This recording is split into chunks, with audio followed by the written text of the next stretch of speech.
ಶ್ರೀಗುರುಭ್ಯೋ ನಮಃ. ಹರಿ ಓಂ. ಪ್ರಾಣಾದೇರೀಶಿತಾರಂ ಪರಮಸುಖನಿಧಿಂ ಸರ್ವದೋಷವ್ಯಪೇತಂ ಸರ್ವಾಂತಸ್ಥಂ ಸುಪೂರ್ಣಂ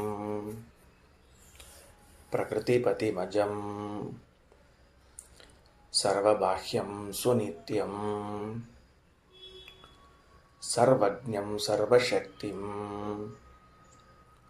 ಸುರಮುನಿಮನುಜಾದ್ಯೈಃ ಸದಾ ಸೇವ್ಯಮಾನಂ ವಿಷ್ಣುಂ ವಂದೇ ಸದಾಹಂ ಸಕಲಜಗದನಾದ್ಯಂತ ಮಾನಂದದಂ ತಂ. ಈಗ ಮುಂದಿನ ಪಾಠದಲ್ಲಿ ಸ್ವರೂಪೇಷು ವಿಶೇಷೋ ಯಃ ಸ್ವರೂಪಂ ತಸ್ಯ ಸೋಪಿತು ಕ್ರಿಯಾಣಂಚ ನನಾಶೋಸ್ತಿ ತತ್ಶಕ್ತೇಃ ಪೂರ್ವಕಾಲತಃ ವಿಶೇಷೇವೋಪರತಿ ಕ್ರಿಯಾಯ ಸಮುದೀರಿತ ಅಂತ ಪ್ರಾರಂಭವಾಗಲಿರುತ್ತದೆ. ಇದು ಬ್ರಹ್ಮತರ್ಕದ ವಾಕ್ಯ. ಈ ಬ್ರಹ್ಮತರ್ಕದ ವಾಕ್ಯದಲ್ಲಿ ಯಾವುದರ ಚಿಂತನೆ ನಡೆದಿದೆ, ಯಾವುದರ ಅಭ್ಯಾಸ ಮಾಡಿಸ್ಲಿಕ್ಕತ್ತಾರೆ ವೇದವ್ಯಾಸದೇವರು ಅಂತಂದರೆ, ಅದಕ್ಕೆ ಈಶ್ವರ ಪ್ರಕೃತಿ ಜೀವ ಜಡಂಚೇತಿ ಚತುಷ್ಟಯಂ ಕೊನೆಗೆ ಹೇಳ್ತಾರೆ. 4 ವಸ್ತುಗಳ ಬಗ್ಗೆ ಹೆಚ್ಚಿನ ಕಾಳಜಿಯಿಂದ ಅಭ್ಯಾಸವನ್ನು ಮಾಡಲಾಗ್ತಾ ಇದೆ. ಯಾಕೆ? ಜಗತ್ತಿನಲ್ಲಿರುವುದೇ ಈ 4 ವಸ್ತುಗಳು. ಒಂದು ಭಗವಂತ, ಒಂದು ಪ್ರಕೃತಿ, ಒಂದು ಜಡ, ಒಂದು ಜೀವ. ಈ 4 ವಸ್ತುಗಳಿರುವಂತಹದ್ದು. ಏನೇ ತೆಗೆದುಕೊಂಡ್ರೂ ಈ 4 ವಸ್ತುಗಳಲ್ಲೇ ಒಂದಾಗಿರ್ತದೆ. ಒಂದ ಈಶನಾಗಿರ್ತಾನೆ, ಇಲ್ಲ ಪ್ರಕೃತಿ ಅಂದರೆ ಮಹಾಲಕ್ಷ್ಮಿ ಆಗಿರಬೇಕು, ಇಲ್ಲ ಜಡವಾಗಿರಬೇಕು, ಇಲ್ಲ ಜೀವವಾಗಿರಬೇಕು. ಈ 4ರಲ್ಲಿ ಇರುವ ವಿಶೇಷಗಳ ಬಗ್ಗೆ ಚರ್ಚೆ ಆಗ್ತಾ ಇದೆ, ಅಭ್ಯಾಸ ಮಾಡಿಸ್ತಿದ್ದಾರೆ. ಹೊಸ ಅಂಶಗಳನ್ನು ನಮಗೆ ತಿಳಿಸ್ಲಿಕ್ಕತ್ತಾರೆ. ಏನೇನು ಅಂದರೆ ಭೇದ, ಅಭೇದ, ಭೇದಾಭೇದ, ವಿಶೇಷ. ಈ 4ರ ಬಗ್ಗೆ ಚರ್ಚೆಯನ್ನು ಮಾಡ್ತಾ ಇದ್ದಾರೆ. ಮೊದಲಿಗೆ ಆ 4 ಬರ್ಕೋಬೇಕು. ಅದರ ಕೆಳಗಡೆಗೆ ಈ 4ರಲ್ಲಿ ಇರುವ ಯಥಾಯೋಗ್ಯವಾಗಿ ಇರುವಂತ ಅರ್ಥ. ಮತ್ತು ಎಲ್ಲಾದ್ರಿಗೂ ಎಲ್ಲ ಹಂಗೆ ಹಿಂಗೆ ಅಂತ ಬರ್ಕೋಬೇಡ್ರಿ. ಒಟ್ಟಿನಲ್ಲಿ ಈಶ್ವರ, ಪ್ರಕೃತಿ, ಜೀವ, ಜಡ ಎಂಬ ಈ 4ರಲ್ಲಿ ಇವುಗಳಲ್ಲಿರುವ ಭೇದ, ಅಭೇದ, ಭೇದಾಭೇದ ಹಾಗೂ ವಿಶೇಷ. ಭೇದ, ಇವುಗಳಲ್ಲಿರುವ ಭೇದ, ಅಭೇದ, ಭೇದಾಭೇದ ಹಾಗೂ ವಿಶೇಷ, ಇವುಗಳ ಬಗ್ಗೆ ವಿಚಾರ ಮಾಡುತ್ತದೆ. ಅಂದರೆ ಈ ಶ್ಲೋಕ, ಬ್ರಹ್ಮತರ್ಕದ ಶ್ಲೋಕಗಳೇನಿವೆ ಇವುಗಳನ್ನು ಶ್ರೀಮದಾಚಾರ್ಯರು ಈ ಸಂದರ್ಭದಲ್ಲಿ ಪ್ರಮಾಣವೆಂಬುದಾಗಿ ಉದಾಹರಣೆ ಮಾಡಲಿಕ್ಕತ್ತಾರೆ. ಆ ಪ್ರಮಾಣವೆಂಬುದಾಗಿ ಉದಾಹರಣೆ ಮಾಡಿದ ಶ್ಲೋಕಗಳಲ್ಲಿ 4ರಲ್ಲಿರುವ 4ರ ವಿಷಯ ಮಾತನಾಡ್ತಾ ಇದ್ದಾರೆ, ಹೇಳ್ತಾ ಇದ್ದಾರೆ ಅಂತ ತಿಳ್ಕೊಳ್ಬೇಕು. ಎಲ್ಲಿ ಅಭೇದದ ಹೇಳ್ತಾರೆ ಅಲ್ಲಿ ಅದ್ರ ಬಗ್ಗೆ ತಿಳ್ಕೊಳ್ರಿ. ಭೇದಾಭೇದವನ್ನು ಹೆಂಗೆ ತಿಳ್ಕೊಬೇಕು ನಿನ್ನೆ ಹೇಳಿತ್ತು. ಭೇದಾಭೇದವನ್ನು ಹೆಂಗೆ ತಿಳ್ಕೊಳ್ಬೇಕು ಅಂದ್ರೆ, ಒಂದು ಇದ್ದು ಒಂದು ನಾಶ ಆಗ್ತಿತ್ತು ಅಂದರೆ ಅದಕ್ಕೆ ಭೇದಾಭೇದ ಅಂತ ತಿಳ್ಕೊಳ್ಬೇಕು. ದೃಷ್ಟಾಂತಗಳನ್ನು ಕೊಟ್ಟಿದ್ದೇವೆ. ಮಾವಿನ ಹಣ್ಣಿಗೆ ಇರುವಂತಹ ಬಣ್ಣ, ಇದು ಭೇದಾಭೇದ. ಯಾಕೆ? ಹಣ್ಣಿರ್ತದೆ, ಬಣ್ಣ ಹೋಗಿರ್ತದೆ. ಆಮೇಲೆ ಮತ್ತು ಹಾಲಿನಿರುವಂತಹ ಉಷ್ಣತೆ, ಈ ಹಾಲಿರ್ತದೆ, ಉಷ್ಣತೆ ಹೋಗಿರ್ತದೆ, ಶೀತ ಬರ್ತದೆ ಮತ್ತು ಉಷ್ಣ ಆಗ್ತದೆ. ಹಿಂಗೆ ಒಂದು ಇದ್ದು ಒಂದು ನಾಶ ಆಗ್ತಿತ್ತು ಅಂತಾದ್ರೆ ಅಲ್ಲಿ ಭೇದಾಭೇದಗಳನ್ನು ತಿಳ್ಕೊಳ್ಬೇಕು. ಯಾವ 2 ಅಂತ ಅನಿಸುವ ಮಧ್ಯದಲ್ಲಿ ಎಂದೂ 2ಕ್ಕೂ ನಾಶವಿಲ್ವೋ ಅದಕ್ಕೆ ಅಭೇದ ಅಂತ ತಿಳ್ಕೊಳ್ಬೇಕು. ಘಟಪಟಗಳಲ್ಲಿ ಸ್ಪಷ್ಟವಾಗಿ ಭೇದವೇ ಇದೆ, ಭೇದ ತಿಳ್ಕೊಳ್ಬೇಕು. ಮತ್ತು ಅಭೇದವೇ ಇರುವುದರಲ್ಲಿ ಭೇದದ ವ್ಯವಹಾರವನ್ನು ಮಾಡಿಕೊಡಲಿಕ್ಕೆ ಅನುಕೂಲವಾದದ್ದನ್ನು ವಿಶೇಷ ಎಂದು ಚಿಂತಿಸಬೇಕು. ಇಷ್ಟು ನಾವು ಅಭ್ಯಾಸ ಮಾಡ್ಕೊಂಡು ಬಂದಿದ್ವಿ. ಈಗ ಮುಂದೆ ಒಂದು ಪ್ರಶ್ನೆಯನ್ನು ಮಾಡಿಕೊಂಡು ವೇದವ್ಯಾಸದೇವರು ಉತ್ತರ ಕೊಡ್ತಾರೆ. ಭಗವಂತನ ವಿಷಯದಲ್ಲಾಗಲಿ ಮುಕ್ತರ ವಿಷಯದಲ್ಲಾಗಲಿ ಎಲ್ಲೇ ನೀವು ವಿಶೇಷವನ್ನು ಒಪ್ತೀರಿ ಅಂತ ಇಟ್ಕೊಳ್ರಿ. ಎಲ್ಲೇ ಒಂದು ಕಡೆಗೆ ವಿಶೇಷವನ್ನು ಒಪ್ತೀರಿ ಅಂತ ಇಟ್ಕೊಳ್ರಿ. ಉಳಿದ ಕಡೆಗೆ ವಿಶೇಷ ಒಪ್ಪಿದ್ದು ತಕ್ಷಣಕ್ಕೆ ಬುದ್ಧಿಸ್ಥವಾಗೋದಿಲ್ಲ, ನೆನಪಿಗೆ ಬರೋದಿಲ್ಲ. ಪರಮಾತ್ಮನ ವಿಷಯದಲ್ಲಿ ಮಾತ್ರ ವಿಶೇಷ ಎಂಬುದು ಬೇಗ ನೆನಪಿಗೆ ಬರ್ತದೆ. ಅದನ್ನೇ ತಗೋಣಂತ. ಏನು? ಭಗವಂತನಲ್ಲಿ ವಿಶೇಷವಿದೆ. ಭಗವಂತನಲ್ಲಿರುವಂತಹ ವಿಶೇಷವು ನಮಗೆ ಹೇಗೆ ತಿಳಿದು ಬರ್ತದೆ? ಭಗವಂತನ ಅವಯವಗಳಿಗೂ ಭಗವಂತನಿಗೂ ಅಭೇದವೇ ಇದ್ದರೂ ಕೂಡ ಭಗವಂತನ ಹಸ್ತ, ಭಗವಂತನ ಪಾದ, ಭಗವಂತನ ಗುಣ ಎಂಬಂತೆ ಭೇದ ವ್ಯವಹಾರ ಮಾಡ್ತೀವಿ. ಹಾಗಾಗಿ ಇಲ್ಲೇನಿದೆ ಅಂತ ಕೇಳಿದ್ರೆ ಭೇದ ವ್ಯವಹಾರ ಉಂಟು, ಅಭೇದ ಇದ್ದಲ್ಲಿ ವಿಶೇಷ ಉಂಟು ಅಂತ. ಇದು ನೀವು ನಿನ್ನೆ ಅಭ್ಯಾಸ ಮಾಡಿದ್ದೀರಿ, ಸರಿನಾ? ಈಗ ಮುಂದೊಂದು ಪ್ರಶ್ನೆ ಮಾಡಿಕೊಳ್ತಾರೆ ವೇದವ್ಯಾಸ ದೇವರು. ಅರ್ಥಾತ್ ಯಾರಾದರೂ ಹೀಗೆ ಪ್ರಶ್ನೆ ಕೇಳಿದರೆ ಏನು ಉತ್ತರ ಕೊಡೋದು ಅಂದರೆ, ವಿಶೇಷ ಅಂತನ್ನೋದು ಪರಮಾತ್ಮನಲ್ಲಿ ಇದೆ, ಸರಿನಾ? ವಿಶೇಷ ಅನ್ನೋದು ಪರಮಾತ್ಮನಲ್ಲಿ ಇದೆ ಅಂತಂದರೆ, ಈಗ ಘಟವು ಮನೆಯಲ್ಲಿ ಇದೆ ಅಂತಂತ ಇದ್ದೀರಿ. ಘಟವು ಮನೆಯಲ್ಲಿ ಇದೆ ಅಂತನ್ನುವಾಗ ಘಟ ಅಂತನ್ನುವುದು ಇರುವ ವಸ್ತು, ಮನೆ ಅಂತನ್ನೋದು ಇರಿಸಿಕೊಳ್ಳುವ ವಸ್ತು. ಆಶ್ರಯ, ಆಶ್ರಯಿ ಭಾವ, ಸಂಬಂಧ. ಒಂದು ಆಶ್ರಯವನ್ನು ನೀಡುತ್ತದೆ, ಇನ್ನೊಂದು ಆಶ್ರಯವನ್ನು ಪಡೀತದ. ಸರಿ, ಈ ಆಶ್ರಯ ಪಡೆಯುವ, ಆಶ್ರಯ ನೀಡುವ ಎರಡು ವ್ಯಕ್ತಿಗಳಿದ್ದಾರಲ್ಲ, ಇವುಗಳಲ್ಲಿ ನಮಗೇನು ಕಂಡದ ಅಂತಂದರೆ ಭೇದವು ಕಂಡಿದೆ. ನಮಗೇನು ಕಂಡದ? ಭೇದ ಕಂಡದ. ಹಾಗಿದ್ರೆ ವಿಶೇಷವು ಪರಮಾತ್ಮನಲ್ಲಿ ಇದೆ ಅನ್ನಬೇಕಾದರೆ ವಿಶೇಷವು ಇರುವ ವಸ್ತು, ಭಗವಂತನು ಆಶ್ರಯ ನೀಡಿದ ವಸ್ತು. ಹಾಗಾಗಿ ಇವೆರಡರಲ್ಲಿ ಏನು ಬರಬೇಕು? ಭೇದ ಬರಬೇಕು. ಅಭೇದ ಬರಲಿಕ್ಕೆ ಸಾಧ್ಯ ಇಲ್ಲ. ಅಂದ ಮೇಲೆ ಆ ವಿಶೇಷ ಹಾಗೂ ಪರಮಾತ್ಮನ ಮಧ್ಯದಲ್ಲಿ ಏನು ಸಂಬಂಧ ಅದ? ಅದು ಯಾವ ಸಂಬಂಧದಿಂದ ಪರಮಾತ್ಮನಲ್ಲಿ ಇರ್ತದ? ಈಗ ವಿಶೇಷವು ಪರಮಾತ್ಮನಲ್ಲಿ ಇದೆ ಎಂದಾಗ ವಿಶೇಷ ಬೇರೆ, ಪರಮಾತ್ಮ ಬೇರೆ ಅಂತ ಹೇಳಿದಂಗಾಯಿತು. ಆ ವಿಶೇಷವನ್ನು ಪರಮಾತ್ಮನಲ್ಲಿ ಇರಲಿಕ್ಕೆ ಮತ್ತೊಂದೇನಾದರೂ ಸಂಬಂಧವನ್ನು ಒಪ್ಪಿಕೊಂಡರೆ, ಸಂಯೋಗ, ಸಮವಾಯ, ಸನ್ನಿಕರ್ಷ ಅಥವಾ ಇನ್ನೇನೋ ಒಂದು ಸಂಬಂಧವನ್ನು ಒಪ್ಪಿಕೊಂಡ್ರೆ ಆ ಸಂಬಂಧ ಹೇಗಿದೆ ಅದರಲ್ಲಿ ಅಂತ ಒಂದು ಪ್ರಶ್ನೆ ಬರ್ತದೆ. ಅದನ್ನು ಹೇಳಲಿಕ್ಕೆ ನೀವು ಮತ್ತೊಂದು ಸಂಬಂಧವನ್ನು ಒಪ್ಪಿಕೊಂಡ್ರೆ ಅನವಸ್ಥಾ ಎಂಬುವಂತಹ ದೋಷ ಬರ್ತದೆ. ಹಾಗಾಗಿ ಈ ವಿಶೇಷವು ಪರಮಾತ್ಮನಲ್ಲಿ ಹೇಗಿದೆ? ಯಾಕೆಂದರೆ ಯಾವ ಸಂಬಂಧದಿಂದಾಗಿ ಪರಮಾತ್ಮನಲ್ಲಿ ವಿಶೇಷ ಇದೆ ಅಂತ ಹೇಳ್ತೀರಿ, ಆಗ ವಿಶೇಷಕ್ಕೂ ಪರಮಾತ್ಮನಿಗೂ ಭೇದವನ್ನು ಹೇಳಿದಂತೆ ಆಯಿತು. ವಿಶೇಷಕ್ಕೂ ಪರಮಾತ್ಮನಿಗೂ ಭೇದ ಬಂತು ಅಂತಂದ ಮೇಲೆ ಮುಂದೆ ಎಲ್ಲ ಅವ್ಯವಸ್ಥೆಗಳಿಗೆ ಹಾದಿಯಾಗ್ತದೆ. ಒಂದು. ಎರಡನೇದು, ಪರಮಾತ್ಮನಲ್ಲಿ ಸೃಷ್ಟಿಕ್ರಿಯೆ. ಎರಡನೇ ಪ್ರಶ್ನೆ ಇದು, ಆಮೇಲೆ ಉತ್ತರ ಕೊಡ್ತೀವಿ. ಮೊದಲು ಪ್ರಶ್ನೆ ಮಾಡಲಿಕ್ಕಿರ್ತೀವಿ. ಸೃಷ್ಟಿಕ್ರಿಯೆ ಇದೆಯಲ್ಲ, ಇದು ಸೃಷ್ಟಿಕಾಲದಲ್ಲಿ ಮಾತ್ರ ಇರ್ತದೆ, ಸ್ಥಿತಿ ಕಾಲದಲ್ಲಿ ಇರೋದಿಲ್ಲ, ಮತ್ತು ಸಂಹಾರ ಕಾಲದಲ್ಲೂ ಇರುವುದಿಲ್ಲ. ಸಂಹಾರ ಎನ್ನುವುದು ಸೃಷ್ಟಿಕಾಲದಲ್ಲಿ ಸ್ಥಿತಿಕಾಲದಲ್ಲಿ ಇರುವುದಿಲ್ಲ. ಹಾಗಾಗಿ ಯಾವುದು ಒಂದಿದ್ದು ಇನ್ನೊಂದು ನಾಶವಾಗಿರುತ್ತದೆಯೋ ಅವೆರಡರ ಮಧ್ಯದಲ್ಲಿ ಭೇದಾಭೇದವನ್ನು ಒಪ್ಪಬೇಕು ಅಂತ ಹೇಳಿದ್ರಿ. ಹಾಗಾದರೆ ಪರಮಾತ್ಮನು ಉಳಿದು ಅವನಲ್ಲಿರುವ ಸಂಹಾರ ಕ್ರಿಯಾ ನಾಶವಾಗಿ ಹೋಗ್ತದೆ, ಸೃಷ್ಟಿಕ್ರಿಯಾ ನಾಶವಾಗಿ ಹೋಗ್ತದೆ. ಹಾಗಿರುವಾಗ ಪರಮಾತ್ಮನಿಗೂ ಮತ್ತು ಆ ಕ್ರಿಯೆಗಳಿಗೂ ಭೇದಾಭೇದವಿದೆಯಾ ಅಂತ ಮತ್ತೊಂದು ಪ್ರಶ್ನೆ. ಈ ಎರಡೂ ಪ್ರಶ್ನೆಗಳಿಗೂ ಮುಂದಿನ 3 ಸಾಲುಗಳಲ್ಲಿ ಉತ್ತರವನ್ನು ನೀಡುತ್ತಿದ್ದಾರೆ. ಪುಸ್ತಕ ನೋಡುತ್ತಿದ್ದಾರೆ. ಸ್ವರೂಪೇಶು ವಿಶೇಷೋ ಯಃ ಸ್ವರೂಪಂ ತಸ್ಯ ಸೋಪಿತು. ಏನು ಅಂತಂದ್ರೆ, ಯಹ ವಿಶೇಷ ಸ್ವರೂಪೇಶು ಅಸ್ತಿ. ಈ ಭಗವಂತನ ಸ್ವರೂಪಗಳಲ್ಲಿ, ಸ್ವರೂಪ ಗುಣಕ್ರಿಯಾದಿಗಳಲ್ಲಿ ಯಾವುದೊಂದು ವಿಶೇಷ ಇದೆಯೋ ಅದು ಸಹ ವಿಶೇಷ ತಸ್ಯ ಸ್ವರೂಪಮೇವ, ಭಗವಂತನ ಸ್ವರೂಪವೇ ಆಗಿದೆ, ಹೊರತಾಗಿ ಅದು ಒಂದು ಪ್ರತ್ಯೇಕವಾದ ವಸ್ತು ಅಲ್ಲ. ಹೆಂಗ ಭಗವಂತನ ಅವಯವಗಳು ಭಗವಂತನೇ ಆಗಿದ್ದಾನೋ, ಭಗವಂತನ ಗುಣಗಳು ಭಗವಂತನೇ ಆಗಿದ್ದಾವೋ, ಹಾಗೆ ವಿಶೇಷವೂ ಕೂಡ ಏನಾಗಿದೆ? ಭಗವಂತನ ಸ್ವರೂಪವೇ ಆಗಿದೆ. ಅದು ಪ್ರತ್ಯೇಕ ಇಲ್ಲ. ಏನದು ಪ್ರತ್ಯೇಕ ಇಲ್ಲ? ಯಾವುದು ಪ್ರತ್ಯೇಕ ಇಲ್ಲ? ಭಗವಂತನಿಗೂ ಮತ್ತು ಘಟಕ್ಕೂ ಭೇದ ಇದ್ದಂತೆ ಭಗವಂತನಿಗೂ ವಿಶೇಷಕ್ಕೂ ಭೇದ ಇದ್ದು ವಿಶೇಷ ಪ್ರತ್ಯೇಕ ಭಗವಂತನಲ್ಲಿ ಇದೆ ಅಂತಲ್ಲ.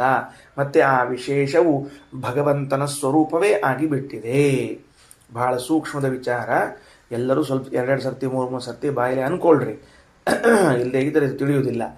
ಭಗವಂತನಲ್ಲಿ ಯಾವ ವಿಶೇಷವೂ ಇದೆಯೋ ಆ ಭಗವಂತನಲ್ಲಿರುವಂಥ ವಿಶೇಷವು ಭೇದ ಕಾರ್ಯಕಾರಿ, ಭೇದದ ನಿರ್ವಹಣೆಯನ್ನು ಮಾಡುತ್ತದೆ. ಹೆಂಗೆ ಭೇದ ಇದ್ದಾಗ ಏನು ಕೆಲಸ ಆಗಬೇಕು ಆ ಕೆಲಸವನ್ನು ಈ ವಿಶೇಷ ಮಾಡ್ತದೆ. ಆ ವಿಶೇಷ ಏನದ ಉಳಿದದ್ದನ್ನೆಲ್ಲ ನಿರ್ವಹಣೆ ಮಾಡ್ತದ ಅಂತ ಇಟ್ಕೊಳ್ರಿ. ದೇವರ ಗುಣಕ್ಕೂ ದೇವರಿಗೂ ಅಭೇದ ಇದ್ದರೂ ದೇವರ ಗುಣ, ದೇವರ ಆನಂದ, ದೇವರ ಕ್ರಿಯಾ ಹಿಂಗೆ ಭೇದ ನಿರ್ವಾಹವನ್ನು ಮಾಡಿಕೊಡ್ತದೆ. ಆಗ ಪ್ರಶ್ನೆ ಬರ್ತದ, ಆ ಭೇದಕ್ಕೆ ನಿರ್ವಾಹಕ ಯಾವುದು? ಭೇದವನ್ನು ಕಂಟ್ರೋಲ್ ಮಾಡೋದು ಇದು, ವಿಶೇಷಕ್ಕೆ ನಿರ್ವಹಣೆ ಮಾಡುವುದು ಯಾವುದು? ಆ ಭಗವಂತನಲ್ಲಿರುವಂತಹ ವಸ್ತುಗಳಲ್ಲಿ ಭೇದವಿಲ್ಲದೇ ಇದ್ದರೂ ಭೇದವನ್ನು ತೋರಿಸಿಕೊಡುವಂತಹದ್ದು ವಿಶೇಷ. ಸರಿ, ಆ ವಿಶೇಷ ಏನಿದೆ ಅದನ್ನು ನಿರ್ವಹಣೆ ಮಾಡುವಂತಹದ್ದು ಯಾವುದು ಅಂತಂದರೆ ಅದು ಸ್ವನಿರ್ವಾಹಕ. ಅದು ಪ್ರತ್ಯೇಕ ಮತ್ತೊಬ್ಬರಿಂದ ನಿರ್ವಹಣೆ ಒಳಪಡುವುದಿಲ್ಲ. ಮತ್ತೇನಾಗಿದೆ? ಭಗವಂತನ ಸ್ವರೂಪವೇ ಆಗಿದೆ. ಭಗವಂತನ ಸ್ವರೂಪವೇ ಆದ ವಿಶೇಷವು ತನ್ನನ್ನು ತಾನೇ ನಿರ್ವಹಣೆ ಮಾಡಿಕೊಂಡು ಇನ್ನೊಬ್ಬರನ್ನು ನಿರ್ವಹಣೆ ಮಾಡ್ತದಾದ್ದರಿಂದ ಭಗವಂತನಲ್ಲಿರುವಂತಹ ವಿಶೇಷ ಭಗವಂತ ಇಬ್ಬರೂ ಭಿನ್ನರಾದರು ಎನ್ನುವ ಚಿಂತನೆಯನ್ನು ಮಾಡಿಕೊಳ್ಳಬೇಡ್ರಿ. ಕಲ್ಪನಾವಂತ ಇದೊಂದು ಹೊಸ ಅಂಶ. ವಿಶೇಷವು ಸ್ವನಿರ್ವಾಹಕ ಅಂತ ಬರ್ಕೊಳ್ಬೇಕು. ವಿಶೇಷವು ಏನು ಬರ್ಕೋಬೇಕು? ಸ್ವನಿರ್ವಾಹಕ ಅಂತ ಬರ್ಕೊಳ್ಬೇಕು.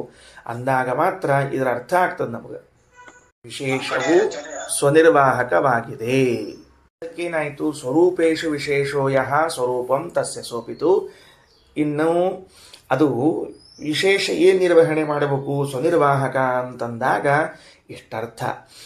ಉಳಿದದ್ದೆಲ್ಲವನ್ನೂ ನಿರ್ವಹಿಸುತ್ತದೆ. ಉಳಿದದ್ದನ್ನು ನಿರ್ವಹಿಸುತ್ತದೆ ಅಂದರೆ ಭಗವಂತನ ಗುಣಕ್ರಿಯಾ ಜಾತಿ ಅವಸ್ಥಾಗಳನ್ನೆಲ್ಲವನ್ನು ನಿರ್ವಹಣೆ ಮಾಡ್ತದೆ.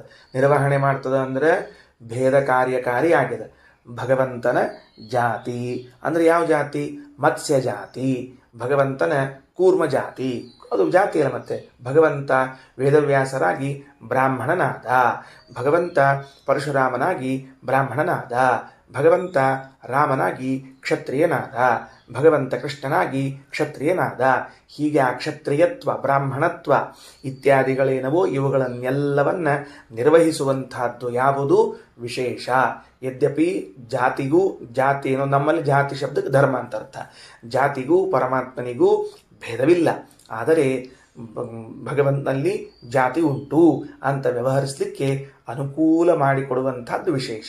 ಸರಿ, ಆ ವಿಶೇಷವು ಭಗವಂತನಲ್ಲಿ ಯಾವ ಸಂಬಂಧದಿಂದ ಇದೆ? ಯಾವ ಸಂಬಂಧದಿಂದ ಇದೆ ಅಂತ ಕೇಳಿದರೆ ಸ್ವಸಂಬಂಧ, ಸ್ವರೂಪ ಸಂಬಂಧ, ಬೇರೆ ಇನ್ಯಾವ ಸಂಬಂಧವೂ ಇಲ್ಲ. ತಾನೇ ಭಗವಂತನ ಜೊತೆಗೆ ಇದ್ದು ಭಗವಂತನ ಸ್ವರೂಪವಾಗಿ ಬಿಟ್ಟಿದೆ, ಸ್ವನಿರ್ವಾಹಕವಾಗಿದೆ ಅಂತನ್ನುವುದನ್ನು ತಿಳಿದುಕೊಳ್ಳಬೇಕು.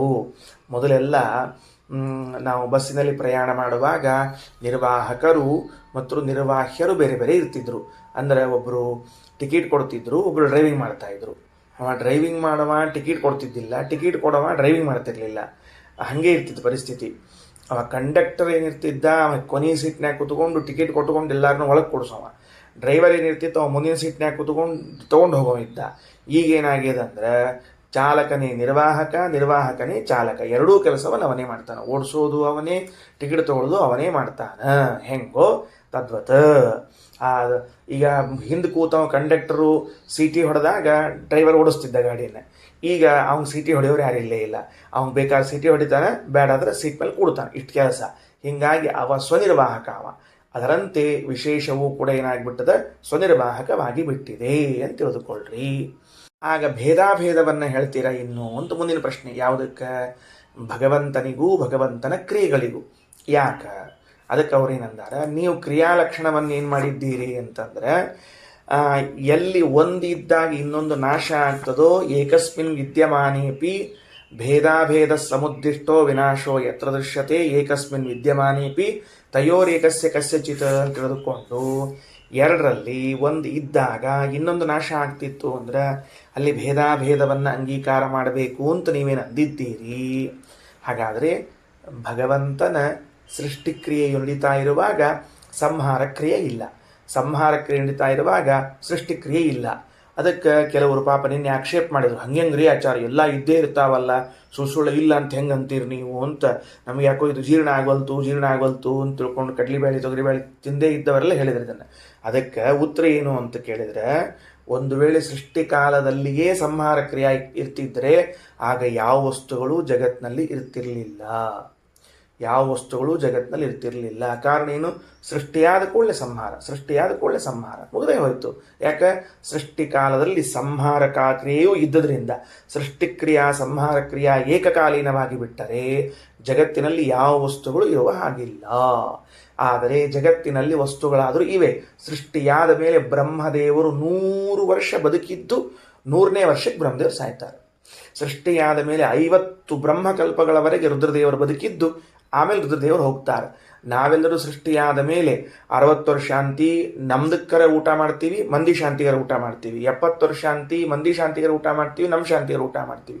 ಸಹಸ್ರ ಚಂದ್ರ ದರ್ಶನ ಶಾಂತಿ ಅಂತ 80ನೇ ವರ್ಷಕ್ಕೆ ಅವ್ರಿಗೆ ಹೋಗಿ ಬೆನ್ ತಪ್ತಪಾಯಿಸಿ ಊಟ ಹೊಡೆದು ಬರ್ತೀವಿ. ಅಂದಮೇಲೆ 80 ವರ್ಷ 70 ವರ್ಷ ಇದ್ದೀವಿ ಅಂದಮೇಲೆ ನಮ್ಮ ವಿಷಯದಲ್ಲಿ ಸಂಹಾರ ಕ್ರಿಯಾ ಕೆಲಸ ಮಾಡ್ತಾ ಇಲ್ಲ. ಈಗ ಪ್ರಶ್ನೆ ಬಂತು, ಸೃಷ್ಟಿಕ್ರಿಯಾ ಕೆಲಸ ಮಾಡ್ತಿಲ್ಲ ಅಂದಮೇಲೆ ಭಗವಂತನು ಇದ್ದು ಸೃಷ್ಟಿ ಸಂಹಾರ ಕ್ರಿಯೆಗಳು ನಾಶವಾಗ್ತದೆ. ಹಾಗಿರುವಾಗ ಭಗವಂತನಿಗೂ ಕ್ರಿಯೆಗಳಿಗೂ ಭೇದಾಭೇದವನ್ನು ಹೇಳ್ತೀರಾ ಅಂತ ಒಂದು ಪ್ರಶ್ನೆಯನ್ನು ಮಾಡ್ತಾ ಇದ್ದಾರೆ.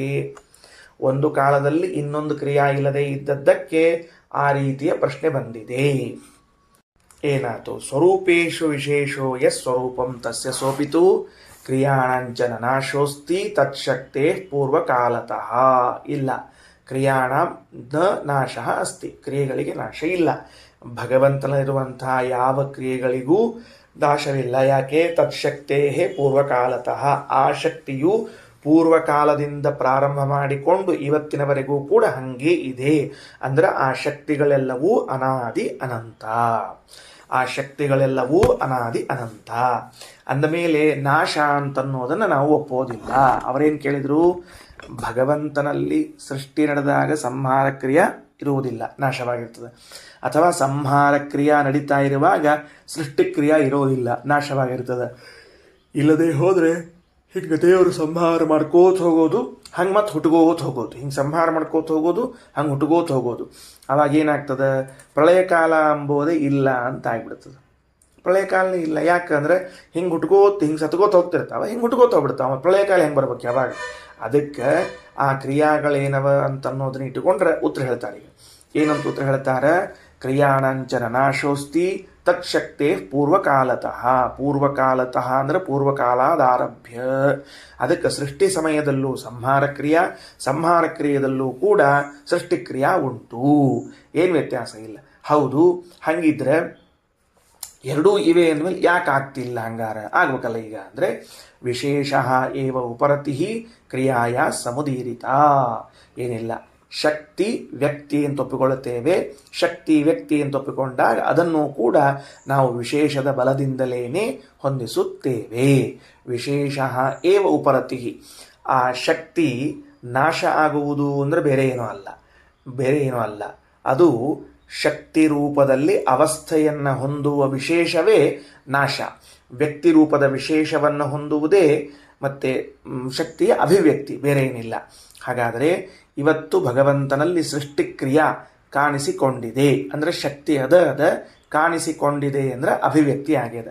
ಇವತ್ತು ಸೃಷ್ಟಿಕ್ರಿಯಾ ಕಾಣಿಸಿಕೊಳ್ಳುತ್ತಿಲ್ಲ ಅಂದರೆ ಶಕ್ತ್ಯಾತ್ಮನ ಇದೆ. ಆ ಶಕ್ತ್ಯಾತ್ಮನ ಇರುವಿಕೆಗೇನೆ ಉಪರತಿ ಅಂತ ಕರೀತಾರೆ. ಅದು ಒಂದು ಅವಸ್ಥಾ ವಿಶೇಷ ಬಲದಿಂದ ಅದನ್ನು ನಾವು ಅಂಗೀಕಾರ ಮಾಡುತ್ತೇವೆ. ಏನು ಹಂಗಂದ್ರೆ ಇದು ಇಲ್ಲೇನೋ ಶಾಸ್ತ್ರೀಯ ಶಬ್ದ ಹೇಳ್ದಂಗೆ ಆಯಿತು. ಮುಂದೇನು ಅಂದರೆ ವಿಶೇಷ ಏವ ಉಪರತಿ ಕ್ರಿಯಾಯ ಸಮುದೀರಿತ. ಕ್ರಿಯೆಗೆ ನಾಶ, ಉಪರತಿ ಅಂದರೆ ನಾಶ ಅನ್ನೋ ಯಾವುದನ್ನು ಹೇಳಿದ್ದೇವೆ ಅಂದರೆ ವಿಶೇಷವನ್ನೇ ಹೇಳುತ್ತೇವೆ. ಅಂದರೆ ವೇದವ್ಯಾಸ ದೇವರ ಪ್ರಕಾರ ಶಕ್ತಿ ಮತ್ತು ವ್ಯಕ್ತಿ ಅಂತ ಎರಡು ಒಪ್ಪುಕೊಳ್ಬೇಕು. ಶಕ್ತಿ ಮತ್ತು ವ್ಯಕ್ತಿ ಅನ್ನೋದನ್ನು ಏನು ಒಪ್ಪುಕೊಳ್ಬೇಕು, ಹೆಂಗೆ ಒಪ್ಪುಕೊಳ್ಬೇಕು ಅಂದರೆ ಯಾವುದು ಕ್ರಿಯಾರೂಪವಾಗಿ ಎದುರಿಗೆ ಕಾಣ್ತಾ ಇದೆಯೋ ಅದನ್ನು ವ್ಯಕ್ತಿ ಅಂತ ಅನ್ಕೋಬೇಕು. ಯಾವುದು ಕ್ರಿಯಾರೂಪವಾಗಿ ಕಾಣ್ತಿಲ್ಲ ಅದನ್ನು ಶಕ್ತಿ ಅಂತ ಇಟ್ಕೊಂಡಿರ್ಬೇಕು. ಹೌದಾ? ಈಗ ಅದನ್ನೇ ಲೋಕದಲ್ಲಿ ಅದಕ್ಕೆ ಇದನ್ನು ಹೇಳ್ತಾರೆ, ಯಾವುದು ಸೂತ್ರದಲ್ಲಿ ಪುಂಸ್ತ್ವಾದಿವತ್ವಸ್ಯ ಸತೋ ಅಭಿವ್ಯಕ್ತಿ ಯೋಗ ಅಂತ ತಿಳಿದುಕೊಂಡು ಒಂದು ಸೂತ್ರ ಬರೆದಿದ್ದಾರೆ ವೇದವ್ಯಾಸದೇವರು. ಈಗ ಉದಾಹರಣೆಗೆ ಸಚ್ಚಿದಾನಂದ ಸ್ವರೂಪ ಅಂತನ್ನೋದು ನಮ್ದು ಅದನೋ ಇಲ್ವೋ? ಈಗ ಅದ. ಮತ್ತು ಸಚ್ಚಿದಾನಂದ ಸ್ವರೂಪ ಅಂಬೋದು ಈಗಿದ್ದಾಗ ಹೆಂಗದ? ಅದ ಅಂದಮೇಲೆ ನಮ್ಮ ಅನುಭವಕ್ಕೆ ಬರ್ಬೇಕಾಗಿತ್ತಲ್ಲ ಅಂದ್ರೆ ಬರ್ತಿಲ್ಲ. ಯಾಕ? ವ್ಯಕ್ತ್ಯಾತ್ಮನಾಗಿಲ್ಲ, ಶಕ್ತ್ಯಾತ್ಮನ ಅದ. ವ್ಯಕ್ತ್ಯಾತ್ಮನ ಇಲ್ಲ, ಶಕ್ತ್ಯಾತ್ಮನ ಅದ. ಮುಕ್ತರಾದಾಗ ಅಲ್ಲಿ ಶಕ್ತ್ಯಾತ್ಮನ ಇರೋದಿಲ್ಲ, ವ್ಯಕ್ತ್ಯಾತ್ಮನ ಬರ್ತದೆ, ಸಚ್ಚಿದಾನಂದ ಸ್ವರೂಪ ಅಂಬೋದು. ಈಗ ಕುದುರೆಯಲ್ಲಿ ಓಡುವಂತಹ ಶಕ್ತಿ ಇದೆಯೋ ಇಲ್ಲವೋ? ಭಾರೀ ವೇಗವಾಗಿ ಓಡುವಂತಹ ಶಕ್ತಿ ಕುದುರೆಯಲ್ಲಿ ಇದೆಯೋ ಇಲ್ಲವೋ ಅಂದರೆ ಕುದುರೆ ನಿಂತುಕೊಂಡಿದೆ. ಈಗ ಅದನ್ನು ಲಾಯದಲ್ಲಿ ಕಟ್ಟಿ ಹಾಕಿದ್ದಾರೆ. ಕುದುರೆಯನ್ನು ಲಾಯದಲ್ಲಿ ಕಟ್ಟಿ ಹಾಕಿದಾಗ ಅದು ನಿಂತುಕೊಂಡಿರುವಾಗ ಪ್ರಶ್ನೆ ಮಾಡ್ತೀನಿ, ಅದರಲ್ಲಿ ಓಡುವಂತಹ ಶಕ್ತಿ ಇದೆಯೋ ಇಲ್ಲವೋ ಅಂತ. ಓಡುವ ಶಕ್ತಿ ಇದೆ ಅಂದರೆ ಮತ್ತೆ ಯಾಕೆ ಓಡುತ್ತಿಲ್ಲ ಅಂತ ಕೇಳ್ತೀನಿ ನಾನು.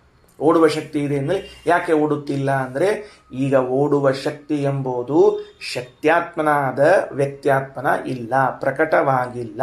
ಪ್ರಕಟವಾದಾಗ ಅದು ಗೊತ್ತಾಗ್ತದೆ. ಹಾಗಾದ್ರೆ ಆ ಕ್ರಿಯೆಗೆ, ಯಾವ ಕ್ರಿಯೆಗೆ? ಧಾವನ ಕ್ರಿಯೆಗೆ ಎರಡು ಅವಸ್ಥೆ, ವ್ಯಕ್ತಿ ಶಕ್ತಿ ಅನ್ನುವ ಎರಡು ಅವಸ್ಥೆ ಉಂಟು. ಗೊತ್ತಾಯ್ತಾ? ಹಾಗೆ ಬರ್ಕೊಂಡಿಟ್ಟುಕೊಳ್ರಿ.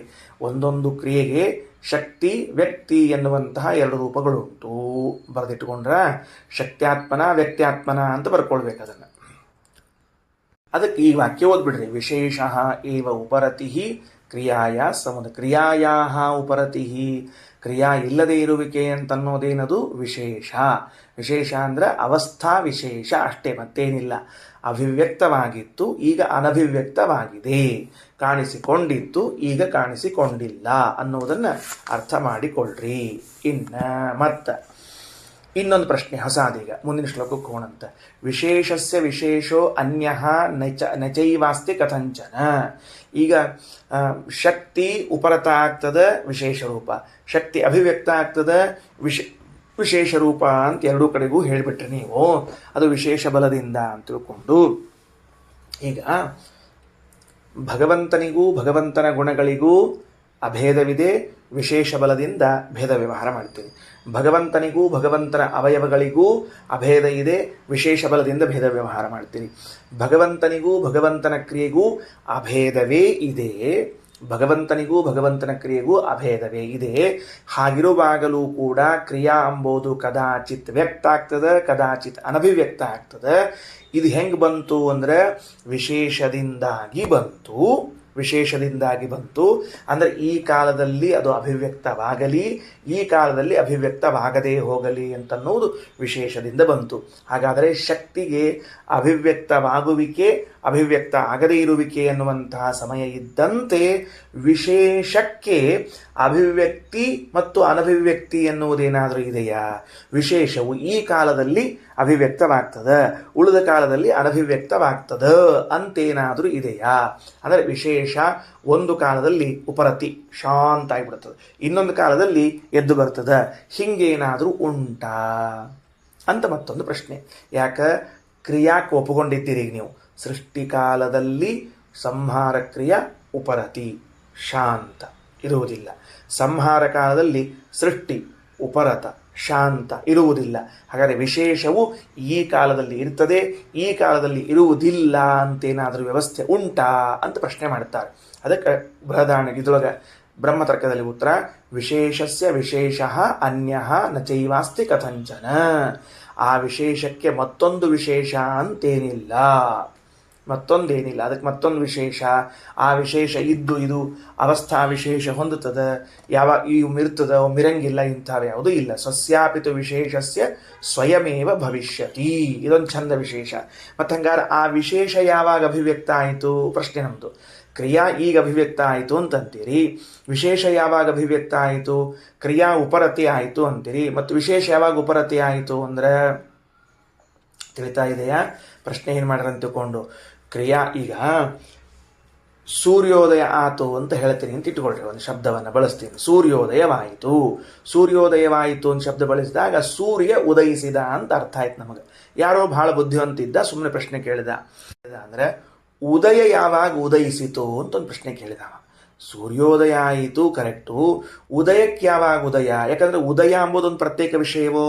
ಹೌದು, ಪ್ರತ್ಯೇಕ ವಿಷಯ. ಉದಯ ಎಂಬುದು ಪ್ರತ್ಯೇಕ ವಿಷಯವಾದ್ದರಿಂದ ನೀವು ಎದ್ರಿ, ಮಲ್ಕೊಂಡು ಎದ್ರಿ ಅಂದ್ರೆ ನೀವು ಎದ್ರಿ ಅಂತ ಬರೋಬ್ಬರಿ. ಆ ಎದ್ದದ್ದು ಯಾವಾಗ ಎದ್ದಿತ್ತು? ಯಾಕಂದ್ರೆ ಏಳುವಿಕೆ ಅಂತ ಒಂದು ಕ್ರಿಯಾ ಅಲ್ಲ, ಮತ್ತೆ ಅದು ಯಾವಾಗ ಎದ್ದಿತ್ತು ಅಂತ ಒಂದು ಪ್ರಶ್ನೆ ಬರ್ತದೆ. ಹಂಗ ಸೂರ್ಯೋದಯ ಆಯಿತು. ಸೂರ್ಯೋದಯ ಆಯಿತು ಅಂದ್ರೆ ಸೂರ್ಯ ಅಂಬವನು ಉದಯಿಸಿದ ಕರೆಕ್ಟು. ಉದಯ ಯಾವಾಗ ಉದಯಿಸಿಕೊಂಡಿತು ಅದನ್ನು ನೀವು ಹೇಳುವ ಇಲ್ಲಲ್ಲ ಅಂತ ಪ್ರಶ್ನೆ. ಹಂಗ ಈ ಕ್ರಿಯಾ ಉಪಸಂಹಾರಗೊಂಟು ಕರೆಕ್ಟು, ಕ್ರಿಯಾ ಅಭಿವ್ಯಕ್ತ ಆಯಿತು ಕರೆಕ್ಟು. ಇದು ಯಾವ ರೀತಿ, ಇದು ಎದರಿಂದ ಹೊಂದಿಸಿದ್ರಿ? ವಿಶೇಷದಿಂದ ಹೊಂದಿಸಿದ್ರಿ. ವಿಶೇಷ ಯಾವಾಗ ಅಭಿವ್ಯಕ್ತ ಆಯಿತು? ವಿಶೇಷ ಯಾವಾಗ ಉಪರತಿ ಆಯಿತು? ಈ ಕಾಲದಲ್ಲಿ ವಿಶೇಷ ಕೆಲಸ ಮಾಡ್ತದೆ, ಈ ಕಾಲದಲ್ಲಿ ವಿಶೇಷ ಕೆಲಸ ಮಾಡೋದಿಲ್ಲ. ಸಂಬಳ ಕೊಟ್ಟು ಇಟ್ಕೊಂಡಿದ್ದೀರಿ ಮನೆಯೊಳಗೆ, ಅವ ಹೇಳ್ಯಾನವ ಸಂಜೆ 6ರಿಂದ ಬೆಳಗಿನ 6 ತನಕ ನಾ ಅಷ್ಟ ವಾಚಮಂತಿ ಮಾಡವ, ಬೆಳಗ್ಗೆ 6 ಆದಮೇಲೆ ನಾ ಏನೂ ಸಂಬಂಧ ಇಲ್ಲ ಅಂದ. 6 ಆತು, ಗೇಟ್ ಹಾಕಿದ, ಮನೆಗೆ ಹೋದವ, ಅಷ್ಟ ಕೆಲಸ. ಅಂದ್ರೆ ಆ ವಾಚ್ಮನ್ಕಿ ಮಾಡೋನಿಗೆ 6ರಿಂದ 6 ಅಂತ ಟೈಮ್ ಕೊಟ್ಟೋದ್ರಿಂದ ಅಷ್ಟೇ ಕೆಲಸ ಮಾಡಿ ಮುಂದಿನ ಹೊತ್ತಿನಾಗ ಇರೋದಿಲ್ಲ. ಹಂಗೆ ವಿಶೇಷ ಇಷ್ಟು ಹೊತ್ತಿನೊಳಗಿದ್ದು ಮುಂದೆ ಹೊತ್ತಿನೊಳಗೆ ಇರೋದಿಲ್ವೋ? ಅದು ಯಾವಾಗ ಉದಯಿಸ್ತದ, ಅದು ಯಾವಾಗ ಬರ್ತದ ಅಂತ ಕೇಳಿದರೆ ಉತ್ತರ ಕೊಡ್ತಾರೆ. ವಿಶೇಷಸ್ಯ ವಿಶೇಷ ಅನ್ಯ ನಚೈವಾಸ್ತಿ ಕಥಂಚನ ಸ್ವಸ್ಯಾಪಿತು ವಿಶೇಷಸ್ಯ ಸ್ವಯಮೇವ ಭವಿಷ್ಯತಿ. ಅದು ಎಲ್ಲವೂ ಸ್ವನಿರ್ವಾಹಕವೇ ಆಗಿದೆ, ತಾನೇ ಇರ್ತದೆ, ತಾನೇ ಅಭಿವ್ಯಕ್ತ ಆಗ್ತದೆ, ತಾನೇ ಉಪರ ತಗೊಳ್ತದೆ, ಪ್ರತ್ಯೇಕ ಅದಕ್ಕೇನೂ ಬೇಕಾಗಿಲ್ಲ. ಹೆಂಗೆ ಒಂದು ದೃಷ್ಟಾಂತ ಕೊಡ್ತಾರೆ. ಯಥಾ ಜನೇಹಿ ಜನಿರ್ನಾನ್ಯ ತಸ್ಯಾ ವಸ್ತು ಜನಿರ್ಜನಿಹಿ ತಥಾಪಿತು ಜನಿತ್ವಾತ್ ಸಾ ಸತ್ವಂ ವಸ್ತುನ ಆನಯೇತ್ ಏವಮೇವ ವಿಶೇಷೋಸೌ ವಿಶೇಷಾಂತರವರ್ಜಿತ. ಈಗ ಯಥಾ ಜನೇಹೇ ಜನಿರ್ನಾನ್ಯ, ಏನು ಜನನದ ಜನ್ಮ ಅಂತನ್ನೋದು ಪ್ರತ್ಯೇಕ ಇಲ್ಲ. ಲೋಕದಲ್ಲಿ ಜನನಕ್ಕೆ ಪ್ರತ್ಯೇಕ ಜನನವನ್ನು ಯಾರೂ ಅಂಗೀಕಾರ ಮಾಡಿಲ್ಲ. ಕೇಳಿದ್ರೀಗ ಘಟವು ಹುಟ್ಟಿತು ಅಂತ ಒಂದು ಶಬ್ದ ಪ್ರಯೋಗ ಮಾಡಿದ್ರಿ. ಸೂರ್ಯ ಉದಯ ಆಯಿತು ಅಂತದಲ್ಲ, ಹಂಗೆ ಸೂರ್ಯವು ಉದಯಿಸಿತು, ಘಟವು ಹುಟ್ಟಿತು ಅಂತಂದ್ರು. ಘಟವು ಹುಟ್ಟಿತು ಅಂದ್ರೆ ಕರೆಕ್ಟ್ ರೀ ಆಚಾರ, ಘಟ ಹುಟ್ಕೊಂಡಿತು. ಆ ಘಟ ಜನ್ಮ ಅಂತದಲ್ಲ, ಘಟಕ್ಕೊಂದು ಜನ್ಮ ಅಂತ ಬಂತಲ್ಲ, ಆ ಜನ್ಮ ಯಾವಾಗ ಆಯಿತು ಅಂತ ಒಂದು ಪ್ರಶ್ನೆ ಬಂದ್ರೆ ಅದಕ್ಕೆ ಪ್ರತ್ಯೇಕ ಜನ್ಮ ಅಂತಿಲ್ಲ. ವಸ್ತುವಿನ ಜನ್ಮವಾದಾಗಲೇ ತನ್ನದೂ ಜನ್ಮ, ವಸ್ತುವಿನ ನಾಶವಾದಾಗಲೇ ತನ್ನದೂ ನಾಶ. ಅದಕ್ಕೆ ಪ್ರತ್ಯೇಕವಾಗಿ ಜನ್ಮಗಳನ್ನು ಒಪ್ಪಿಕೊಂಡಿಲ್ಲ. ಕಲ್ಪನಾ ಬಂತ ಏನಂತ ಹೇಳಿ? ಈಗ ಆ ಒಂದು ವಸ್ತು ಹುಟ್ಟಿತು ಅಂತದ. ಹುಟ್ಟು ಸಾವು ಇವೆಲ್ಲವೂ ಜೀವನದಲ್ಲಿ ಅನಿವಾರ್ಯ ಅಂತ 2 ವಾಕ್ಯವನ್ನು ಬಳಸಿದ್ದೇನೆ. ಆ ವಸ್ತು ಹುಟ್ಟಿತು ಅಂದಾಗ ವಸ್ತು ಹುಟ್ಟಿತು ಅಂತ ಕಲ್ಪನಾ ಬರ್ತದೆ. ಹುಟ್ಟು ಸಾವು ದುಃಖ ಸುಖ ಇವೆಲ್ಲ ಇರೋಪ ಜೀವನದಲ್ಲಿ ಅಂದರೆ ಆ ಹುಟ್ಟು ಅನ್ನೋದೊಂದು ಪ್ರತ್ಯೇಕ ಅಂತ ತಲೆಗೆ ಬರ್ತದೆ. ಹಿಂಗಿದ್ದಾಗ ನಾವು ಕೇಳ್ತೀವಿ ವಸ್ತುವಿನ ಹುಟ್ಟು ಬರೋಬ್ಬರಿ, ಹುಟ್ಟಿನ ಹುಟ್ಟು ಯಾವಾಗ ಅಂದರೆ ಅದಕ್ಕೆ ಪ್ರತ್ಯೇಕ ಇಲ್ಲಪ್ಪ. ವಸ್ತುವಿನ ಹುಟ್ಟೇ ಹುಟ್ಟು, ವಸ್ತುವಿನ ನಾಶವೇ ನಾಶ. ಇದನ್ನೇ ಏನು ವ್ಯವಸ್ಥೆ ಮಾಡ್ಕೊಂಡರ ಸ್ವನಿರ್ವಾಹ. ಅದು ಆ ಹುಟ್ಟು ಏನು ಮಾಡ್ತದೆ? ವಸ್ತು ಹುಟ್ಟಿದಾಗ ತಾ ಹುಟ್ಟಿರ್ತದೆ, ವಸ್ತು ನಾಶ ಆದಾಗ ತಾ ನಾಶ ಆಗ್ತದೆ. ಹೆಂಗೋ ಹಂಗೆ ವಿಶೇಷವೂ ಕೂಡ ಯಾವುದಾದ್ರೂ ಒಂದು ಕ್ರಿಯಾ ಉಂಟಾದಾಗ ತಾನು ಅಭಿವ್ಯಕ್ತ ಆಗ್ತದೆ, ಆ ಕ್ರಿಯಾ ಅನಭಿವ್ಯಕ್ತ ಆದಾಗ ತಾನು ಅನಭಿವ್ಯಕ್ತವಾಗಿರ್ತದೆ. ಇಷ್ಟೇ ತಿಳ್ಕೊಳ್ಬೇಕು, ಬೇರೆದನ್ನಲ್ಲ.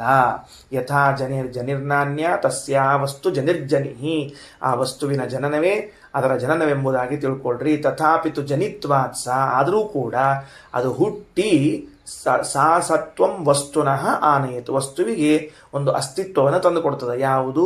ಜನನ ಎಂಬುದು ತಾನು ಹುಟ್ಟಿ, ವಸ್ತುವಿನ ಜೊತೆಗೆ ಹುಟ್ಟಿ ವಸ್ತುವಿಗೆ ಒಂದು ಅಸ್ತಿತ್ವವನ್ನು ತಂದು ಕೊಡುತ್ತದೆ. ಏವಮೇವ ವಿಶೇಷ ಅಸೌ ವಿಶೇಷಾಂತರ ವರ್ಜಿತ. ಇದೇ ರೀತಿಯಾಗಿ ಒಂದು ವಿಶೇಷವು ಇನ್ನೊಂದು ವಿಶೇಷದಿಂದ ವರ್ಜಿತವಾಗಿದೆ. ಕರೋತಿ ನ ಕರೋತೀತಿ ವಿಶೇಷ ವ್ಯವಹಾರಕೃತ.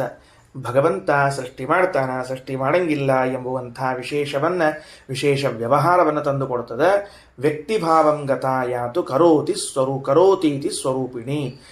ಭಗವಂತನ ಸ್ವರೂಪವೇ ಆಗಿದ್ರು ವಿಶೇಷ ಎಂಬುದು ವ್ಯಕ್ತಿಭಾವಂಗತ ಅಭಿವ್ಯಕ್ತವಾಗಿ ಕರೋತಿ ಅಂತ ಮಾಡ್ತದೆ. ಶಕ್ತಿ ರೂಪ ಸ್ಥಿತ ಸೈವ ಕ್ರಿಯಾಶಕ್ತಿ ತೀರ್ಯತೆ. ಶಕ್ತಿ ರೂಪದಲ್ಲಿ ಇದ್ದು ಮಾಡುವುದಿಲ್ಲ ಅನಿಸುತ್ತದೆ. ಬಂದದ ಈಗ ನಿಮ್ಗೆ ಇವೆಲ್ಲ ವಿಷಯಗಳು ಬಂದ್ಬಿಟ್ಟದ. ವ್ಯಕ್ತಿ ರೂಪದಲ್ಲಿದ್ದಾಗ ಮಾಡುತ್ತದೆ ಅಂತ ಬರ್ತದೆ, ಇಲ್ಲದೆ ಇದ್ದಾಗ ಮಾಡುವುದಿಲ್ಲ ಎಂದು ಬರುತ್ತದೆ.